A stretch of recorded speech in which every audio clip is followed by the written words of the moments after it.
Duat në ndalem pikërisht tek helmeta, e cila është në fakt mjet që mbron kokën. Në ato momente, koka juaj ashtu sikurse duket edhe në pamje ishte po aq e rrezikuar sikurse e zonjës që ju shpëtuat, sikurse e kolegu tjetër, por vendosët që ta hiqni dhe t'ia vendosnit zonjës. Është një akt që e menduat në atë moment, apo është akt protokolli? Pra si funksionon? Vetë shërbimi zjarfikës, me ndërhyrjet që bëjmë, kthehet në një adrenalin. Dhe kjo adrenalin nuk ka një protokoll caktuar, që të ketë protokoll. Se i kam ndjekur e rrjetet sociale, komendet, po gjithë një do ketë komendet dhe pozitive dhe negative. Pra tjetër, për prandaj jo të gjithë na duan, jo të gjithë... Po e sqaroj për televizionin tuaj dhe heqjen e helmetës, në moment që drejtonja operacionin,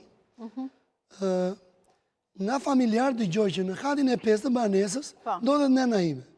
Nga familjarë që ishin në tokë. Në tokë, po. Ishte pa mundur të hynje nga shkallë. Po. Sepse ishin totalisht mullura me ty. Me ty. Sepse shërbimi zjarfikës me pajisjet që ka, janë pajisje që ne i quajmë apë tresha për personelin zjarfikës, por këto ndikojnë edhe për një evakuim, për një person të moshuar që do të zbresësh. Për rastin në fjalë, që ju po më drejtoni pyetje, ishte pa mundur nga shkallë dhe unë mendova që ta evakuoj në përmjet autoshkallë zjarfikëse. Gjitja dhe zbritja në autoshkallë zjarfikëse ka personel specializuar nga lartësit.